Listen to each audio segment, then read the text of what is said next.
I want to remind people to reflect and get quiet and go inside because there's a compass right there waiting to guide them. Well, hello, my friend. Welcome back to another episode of the Chaos to Peace podcast, where I talk about how clutter is so much more than you think. Thank you so much for allowing me back into your ears. Well, hello, my friend. Welcome to the podcast. I am Conny Graf, your host. I'm very excited to welcome Carla Reeves as a guest today. Carla is the creator of the Differently Coaching Experience and the Write Your Ways to Change. She's also the host of the podcast Differently with Carla Reeves, and she's here to talk about how to get unstuck and make true, lasting change, and why journaling is a great tool to help with that. Here are my 5 key takeaways from this conversation. It is important that we're giving ourselves the gift of managing our mind. That means cleaning out the mental clutter every single day. Carla calls it the brain trash, and she says we're taking the trash out of our house on a regular basis, so we also need to take it out of our brain. She emphasizes that journaling can help with that, and I agree with her. You will hear in the episode how I was kind of journaling already when I was very young, and nobody talked about journaling. I was just writing down my thoughts, trying to make sense of them. Second key takeaway, we are not our thoughts. And I remember when I heard this the very first time, and I couldn't really grasp it. Maybe it's the same for you. But the more I research and learn and dive into this truth, the more I realize how true it is. Simply trying to change our physical environment doesn't work because here we are again with our unexamined thoughts. Again, we are not our thoughts. When we're challenging the thoughts we are thinking and instead become intentional with what we're thinking, intentional with our thoughts, the world around us changes without us going anywhere physically. Key takeaway 3, I love how she teaches people how to step out of their comfort zone and live a full, rich life with very small steps that she calls everyday skydiving. Everyday skydiving brings us a little bit closer to our dreams and our heart, Carla says. Hear more about that in the conversation. Key takeaway 4. We can borrow courage from areas in our life that we were courageous in, and we can apply this courage into a different area where we struggle with courage. It's about collecting evidence that we can do it, that we can present our scared mind that tells us we're going to die if we do it. I use this often too when I help people getting organized or decluttered in their home and life and business. I say, where in your life are you already organized? Where in your life is no clutter? And now go and examine why that is and apply it to the situation where clutter is still running your life. Okay, and key takeaway number 5. She has quit social media because she doesn't want to add more noise to other people's lives or her own. But for a long time, the fear kept her on social media, even though she realized she didn't feel good, so she quit eventually. This really made me think hard why I am still on social media. I don't like it, and I'm struggling to be consistent because I don't like it. There are long gaps where I don't post, and then I try to post again on a regular basis, but I fall off the wagon because I can't get myself to add to the noise, I realize. So something I will need to think about further and deeper for myself.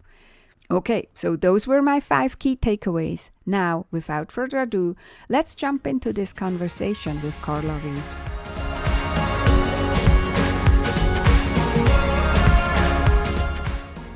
Welcome, Carla. I'm so excited to have you as a guest on my podcast. How are you today? I'm doing great, Connie, and excited that we can exchange being guests on each other's podcasts. So fun. Yeah, we just come off a really awesome conversation. Now we're going to extend this conversation over to my podcast. And I really look forward to it. But first, I always ask my guests, where in the world are you located? Because I have an international audience, so they always kind of like to know, where is the person located physically? And then one thing about you that has nothing to do with what we're talking about afterwards, that often surprises people to hear about you. Yeah.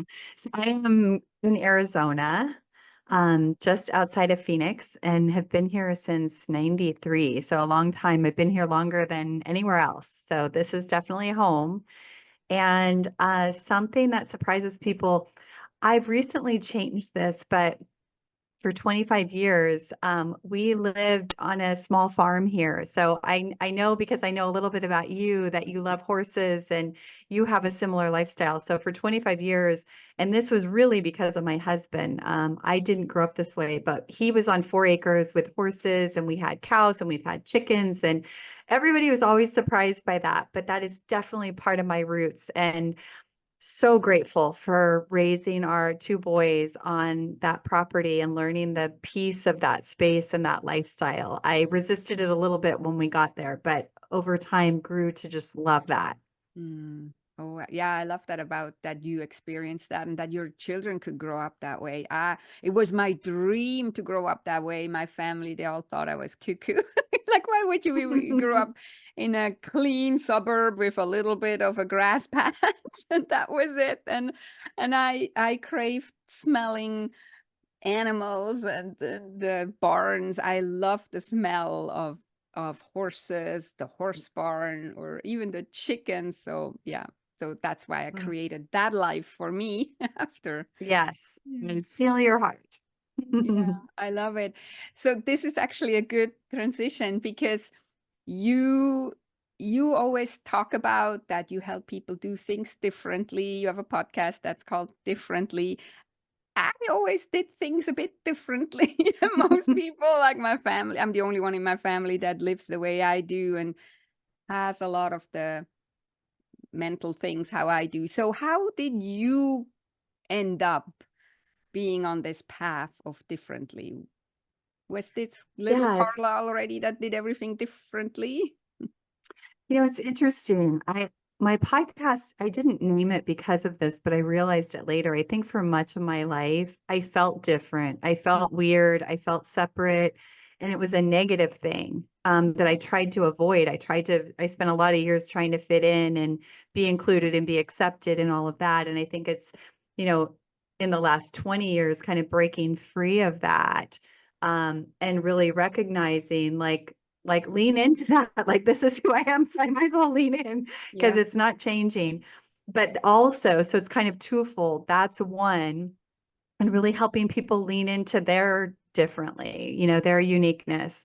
But the other side of that is, I also lived feeling at the mercy of my circumstances for half my life, feeling just like kind of blowing in the wind of how things were going in the external world, in my external environment. Was I checking all the boxes, and did everything look good on the outside, and did Mhm. people like and accept me?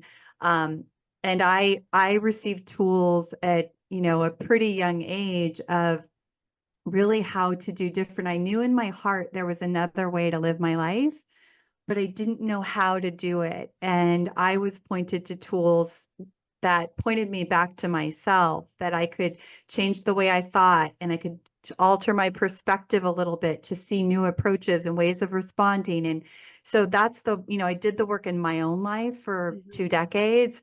And then I started helping people like 15 years ago of just making slight shifts in the way that they think and the way that they act, and the choices that they make, and that would start to shift their results. And it all ties to this going inside first, because when I started to change my inner life, all of a sudden everything on the outside started to look and feel different. And that was mind blowing to me at the time. It was like, Mhm. I do have some power and influence and control. And that was the first time I took responsibility for that. Yeah, I love that. It's similar to my experience, but so what I call it then is as within, so without. So I was from a young age, I was always interested differently, like other people in all these old teachings and the old hermetic law is as within, so without, as above, so below, as the universe, so the Mhm. soul, right? And so that's how I was differently. But that's so true that when we're actually coming to ourselves and are proud that we're differently, A, and B, also be grounded in ourselves and create the environment around us, there is so much peace and so much good coming out of it. And then we're in a good way differently, because I experienced the same thing. I felt always different from early on in school and everywhere. So I think when you grow up, it's hard. When you're an adult, all of a sudden you realize the superpower that comes with it by not blending in or trying Right. to fit in, or yeah.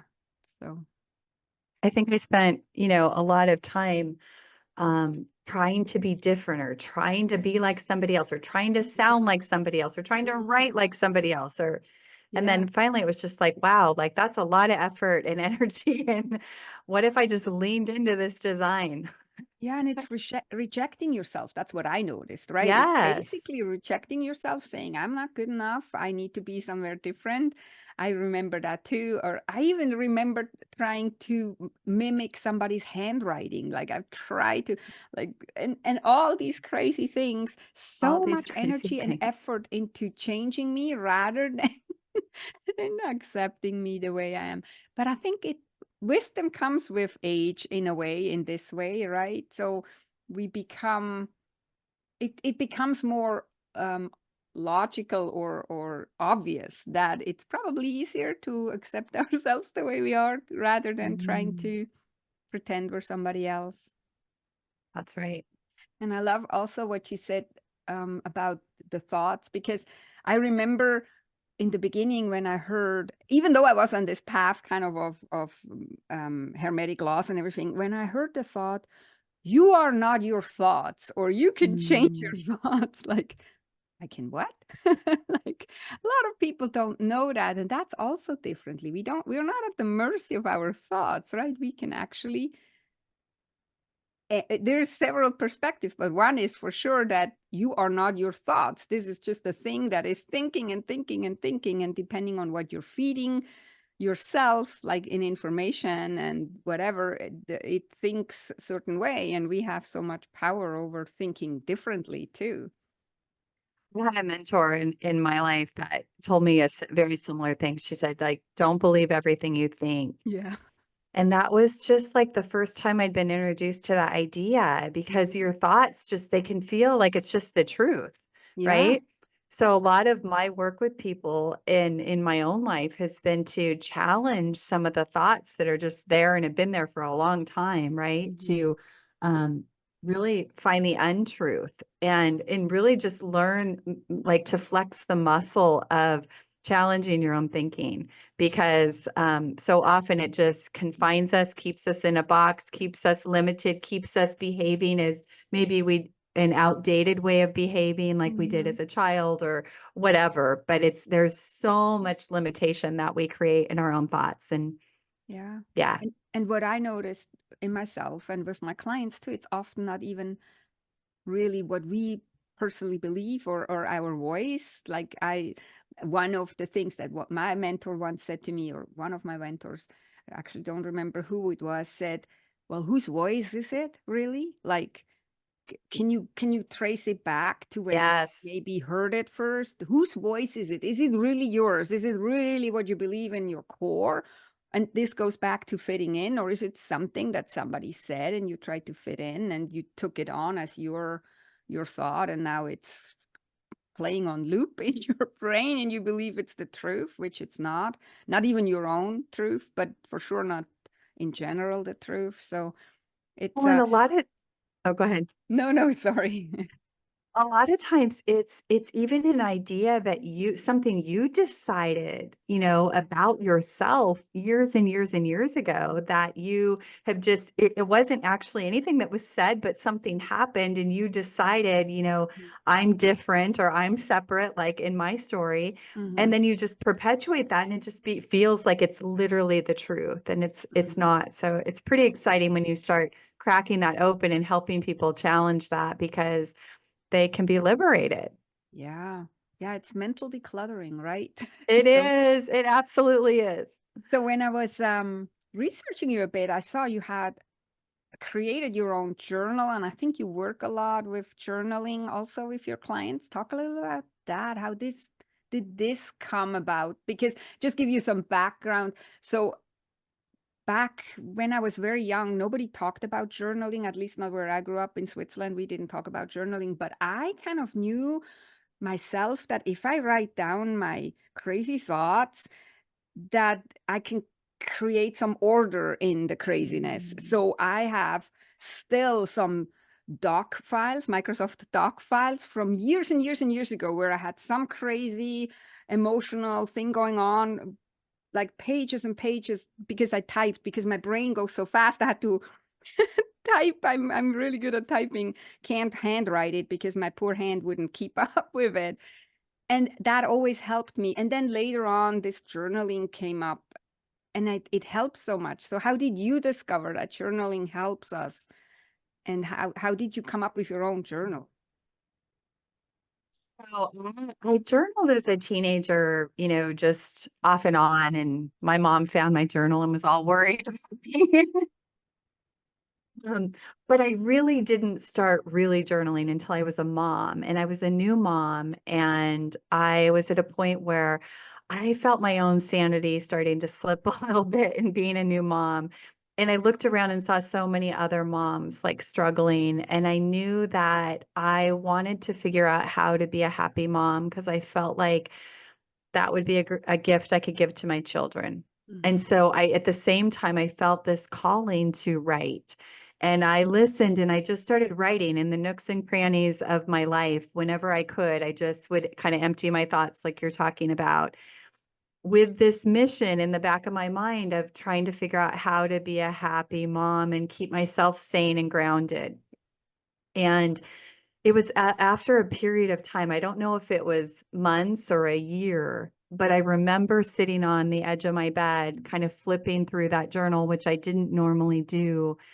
And I was just wowed by what had transpired on the pages of my journal because not only had I figured out how to take better care of myself so that I could be happier and feel more grounded and calm and sane, but I had tapped into I'd peeled all these layers of my own self-acceptance, and I had tapped into creativity and into my own faith more, and like all these things had happened just on the pages of my journal. And I knew in that moment, I'm here to teach people how to use writing as a tool to navigate your everyday life. Hmm. And that kind of set off my first business, which was called Sanity Journals. And I did create some self-guided journals, physical journals that I sold. And I also would do retreats where people could come for 2 hours and just experience the power of writing and emptying your mind and then kind of sharing in a room with people and realizing that you're not alone.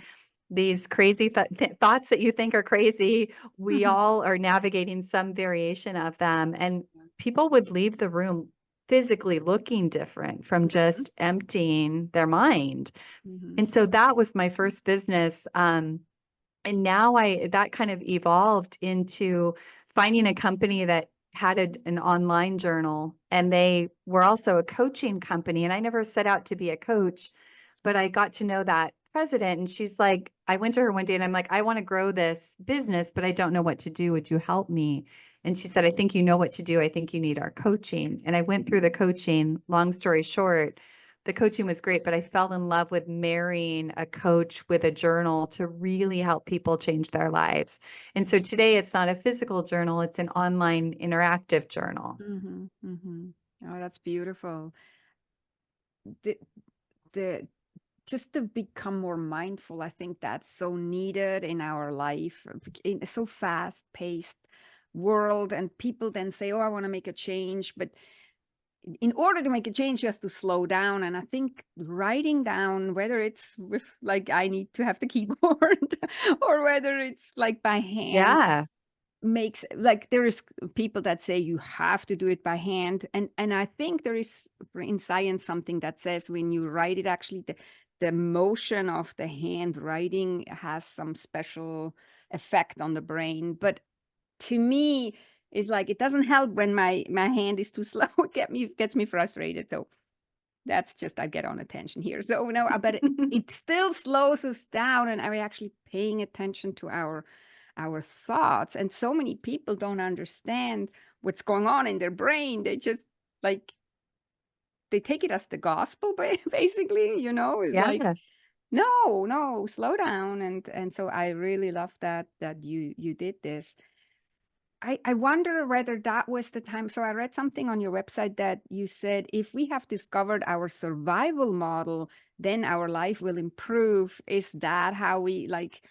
I would assume, and assuming is sometimes not good, but I assume the survival model is exactly this, just not white knuckling it through situations rather than slowing down and maybe journaling about it.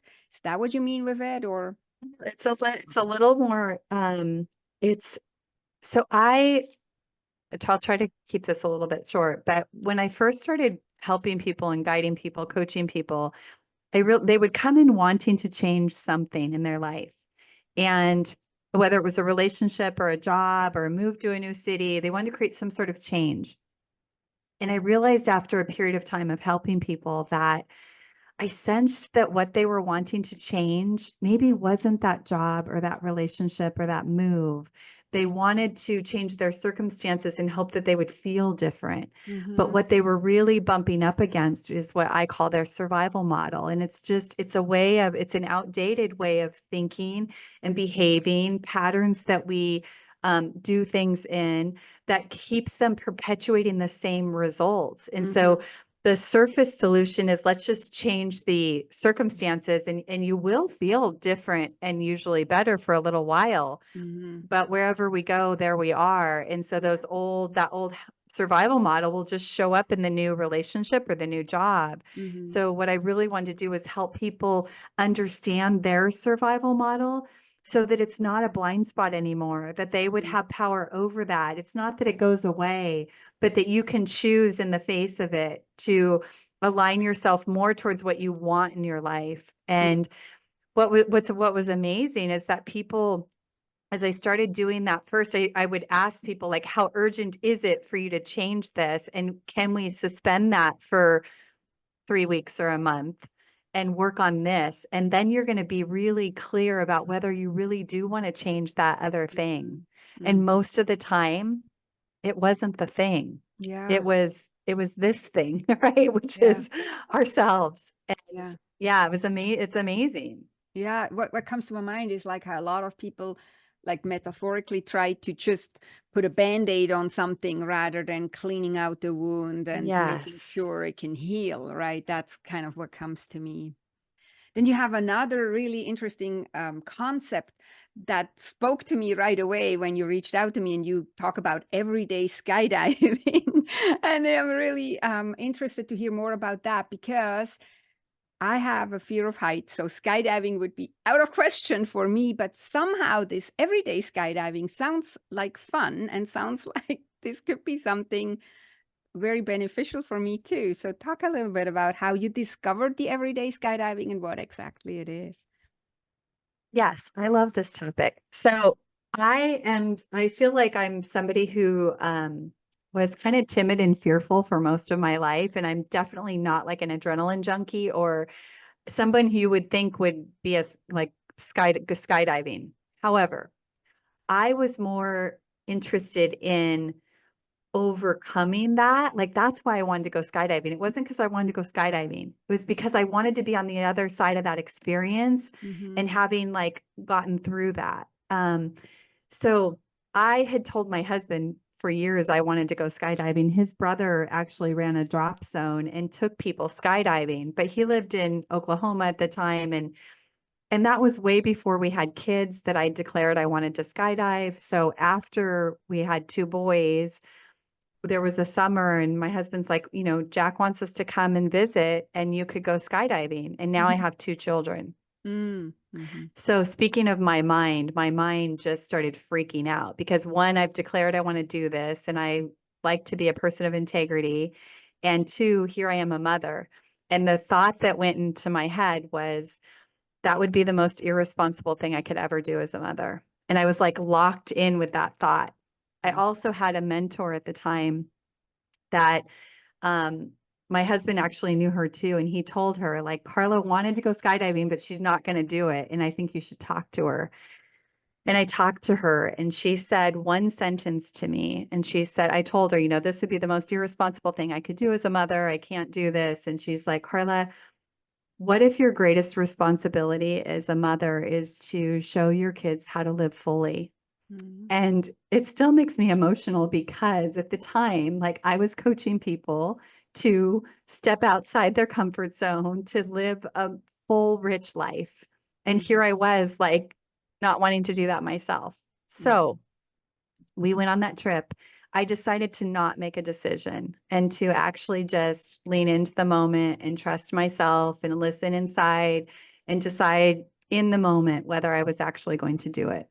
Well, I did do it. And on the other side of that experience, by the way, I was afraid of having a heart attack too. You had mentioned that to me.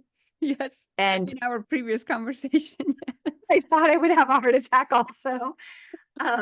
It took a lot of prayer. But when you fall out of the plane, rather, I did a tandem skydive. When you fall out of the plane, it's not the feeling like you're dropping. And that was like such a surprise to me. So there was that fear of a heart attack wasn't really real. But anyways, on the other side of that skydive, um, I came home feeling like if I could do that, I can apply this in my everyday life. And I just where I help people is like there are skydives every day in our life that feel as scary as that. It might be leaning in for a hug when you feel like running out the door. It's like it's picking up that phone and making that call in your business that you're afraid to make when you want to shrink. There's so many opportunities every day to skydive. And so I just started to connect the two things. And it's just been something I've been really passionate about sharing with people, like, where can you skydive right here today that would move you just a little bit closer to that dream or desire you have in your heart. Yeah, I love that. And while I still wouldn't jump out of the airplane, but I had my own skydiving moments, like when I learned horseback riding in my 30s, for example. And I always Yes. wanted to do that as a little girl already. And my parents didn't allow, like I said earlier. So it's the only weirdo in the family who wanted to do stuff like this. And then it turned out I was scared because I'm not this redneck or this how you call that, this person who is taking on risks like crazy.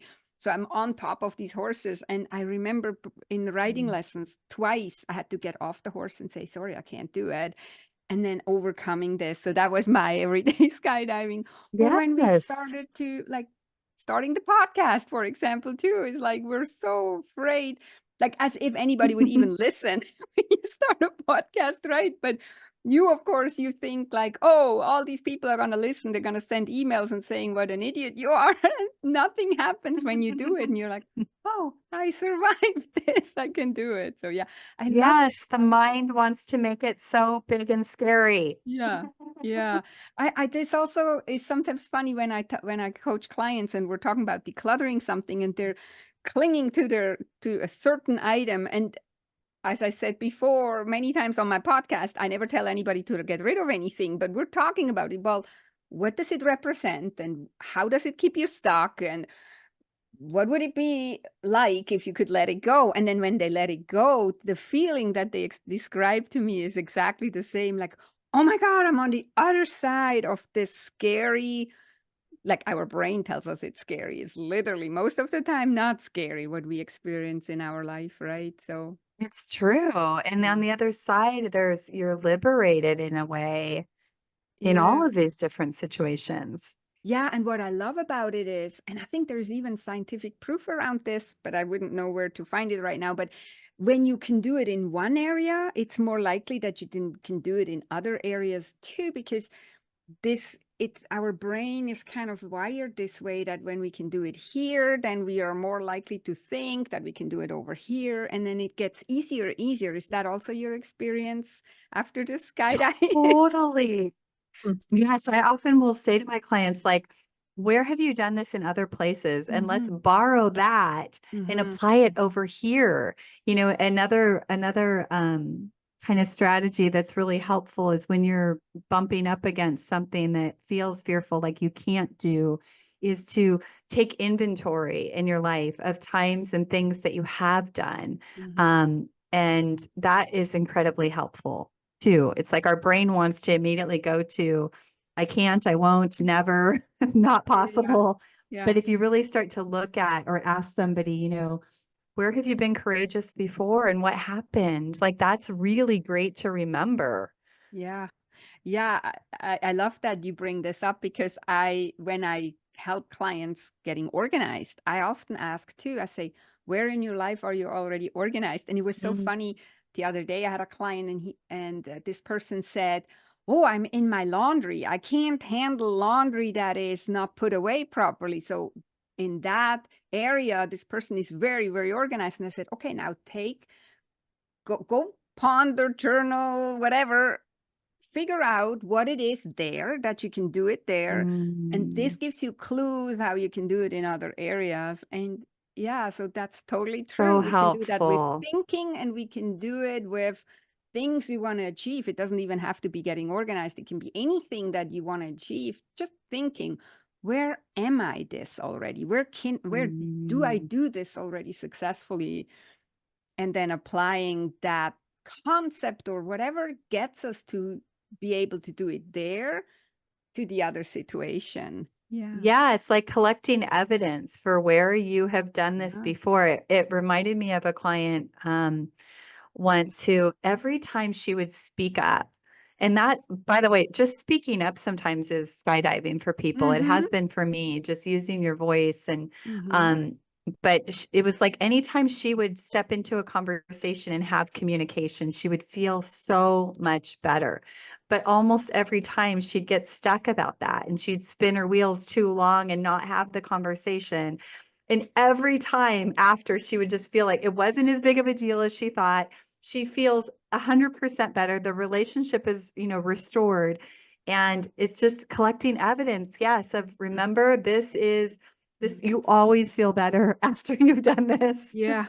Yeah. Yeah, that's so true.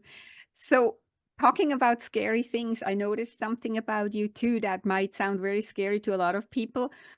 It looks like you quit social media, or mostly. And so I have noticed about myself that I have a real resentment to post anything about me lately. I think I haven't posted in 2 weeks or something. So I Mm. wanted to hear from you because to me this is goes with like being your true self, doing what you really feel like is right for you, but also not fitting in, right? That's where we started this whole conversation. So, how does how did this come about in your life that you decided to do that? I think it was last year, January 2023, if I recall the post. Yeah, I can't even remember exactly And when I what was posted the it. effect of it? Because so many people, especially business owners, especially podcast hosts like me, would think like, "Oh my God, then nobody listens to my podcast anymore. Wants to become a client of mine anymore." So tell us a little bit about and let us some of these mental cobwebs get out of our Yeah. brain. Yeah, so that was a journey. I mean, I think the catalyst was I just started to notice that it was creating, you know, you talk about clutter and stress being an indicator, right, of clutter. And for me, I started to feel a lot of stress around posting, like thinking about posting, even when I'm just living my life. It's like, oh God, I got to be taking pictures and documenting this, and I can't even be present to what I'm doing anymore. Um, but then there was stress about like what to post and what to create. And I started just noticing a lot of friction and like a desire to get off, but there was a fear, and there still is, Connie. Like I still Mhm. navigate this and grapple sometimes with should I not, right? But it's one, my message is I don't want to add more noise to people's life or Mhm. my own. And Mm-hmm. so for me, it was such a noisy place for me. And I would get on social media and don't feel as good when I get off. Mm-hmm. And so it was like all these things bubbling up. And it was the fear that was keeping me there. Mm-hmm. And I'm not committed to letting fear run my life. And so I just thought, what if I got off?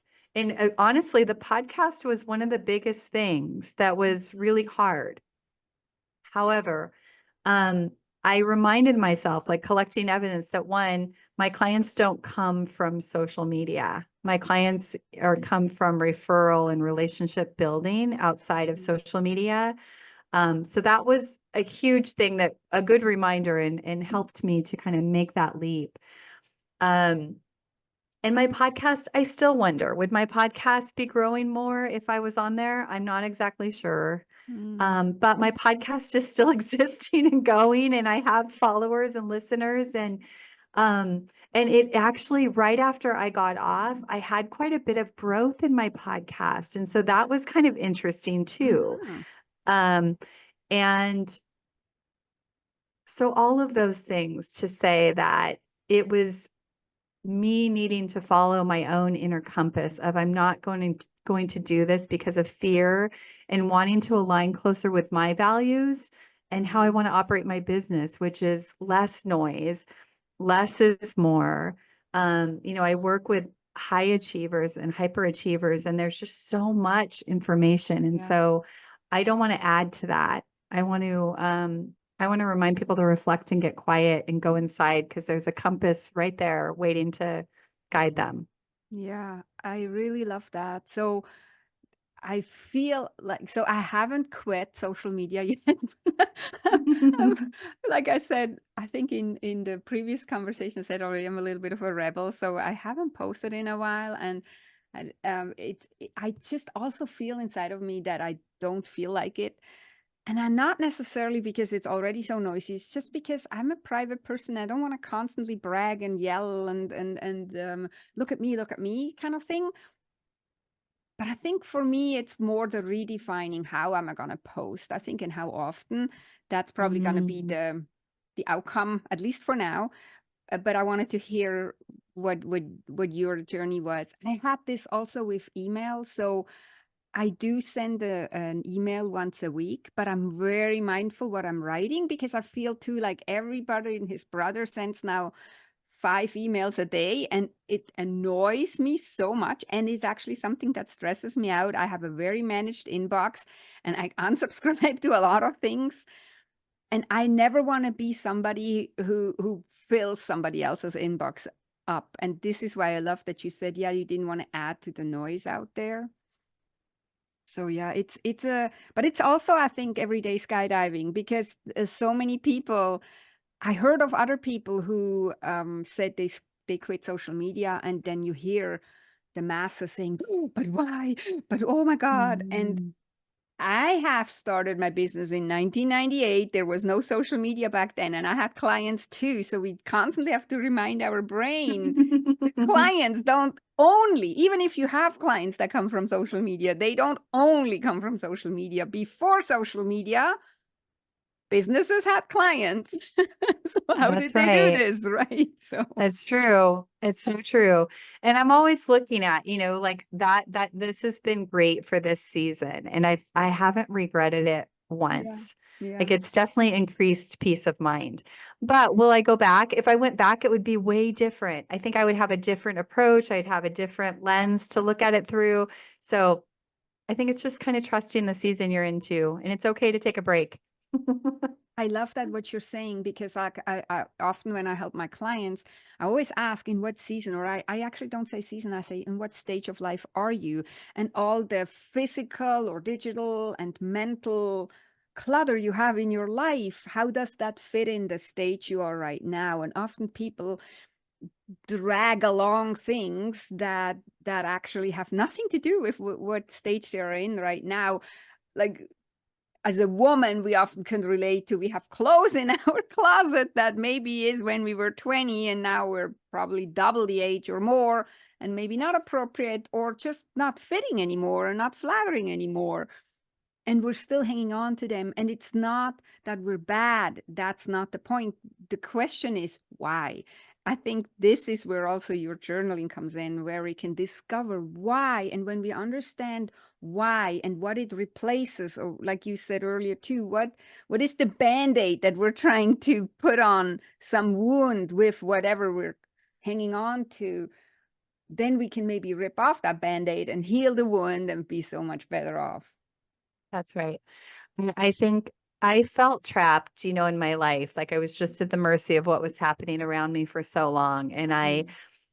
I didn't ever want to feel that way again. And I want to equip other people who don't want to feel that way, because there are so many things. Like I feel like life is a creative adventure, and we can use our mind and our perspective and our thoughts and our choices and our actions to really shape and influence the quality of our life. And so we don't have to feel trapped by social media. We don't have to feel trapped by our clutter. We don't have to feel trapped by our mind. And it's really just getting equipped. I feel like it's the school that we wish we had when we were young, is like, Yes. how do we operate this? Yes. Yeah. Yeah. The vertical also, like connecting to the higher truth, like rather than the Absolutely. horizontal, where we look at what is the neighbor doing, what is the on social media the peer doing or the competitor, whatever. No, going vertically. So what would you 100%. suggest is one thing, like one practical thing that people can do from your perspective? Do you have a awesome journaling prompt that you would want to share with people, or just one small step? I always like to leave people off my conversation with a small step that they can go and try out.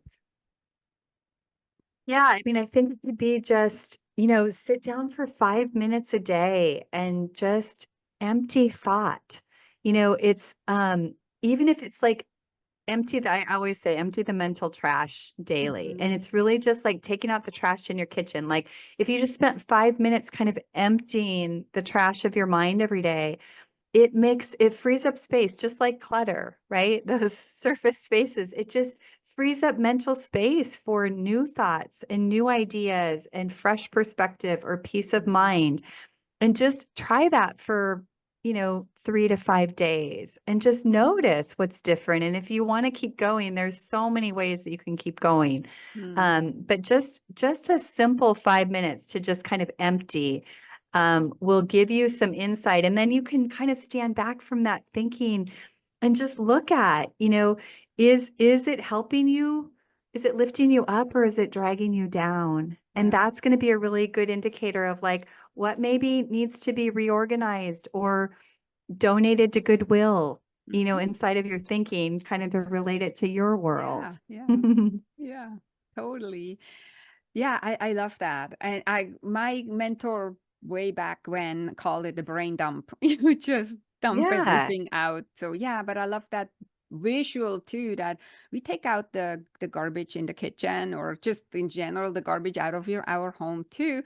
And the same applies to our brain. Just take out the garbage. I love that. So where And can don't take people it all so serious. I Yeah, have yeah, to that remind too. myself that on the daily. Back to don't believe everything you think, and you are not your thoughts. Totally. Yes. So Carla, where can people find you if they are now intrigued? They don't find you on social media. We know that one already. But where do they find you? Yes, so my website is great, carlareeves.com. And my podcast. My podcast is called Differently, Rethink What's Possible. And those are two great places. Yeah, we'll put the link in the show notes so people can just click on it and get there right away. Thank you so much, Amazing. Carla, for taking the time and sharing your wisdom with me. Do you have anything, any last words you want to share, or did I not ask something, or did you just feel from your heart that there is something else that needs to be said right now? I think just, you know, it's a gift you give yourself to start to just learn to manage your mind. It really is a gift, and it doesn't have to feel as scary as it might. But really learning to manage your thoughts and getting quiet inside is one of the greatest ways to create more peace and calm in your life. And it doesn't require, even pen to paper, right? It doesn't cost anything. Yes. um, and it will, I just feel like it's just rippled in my life to so many different places. And your journal really can be like a creative playground to move you closer to the things that you want. And it's not as complicated or as far away as it might feel. And you just have to take that one step and get started. Thank you. Beautiful words, Carla. Thank you so much for being here. Thank you so much for having me, Connie. This was fun. Hey, I'm Connie, your host, and I wanted to thank you for listening to the podcast today. Did you know you can bring your chaos to me? If you struggle with chaos in your office, on your desk, in your files and finances, use the link in the show notes and sign up for a complimentary 30 minutes Chaos to Peace Jumpstart call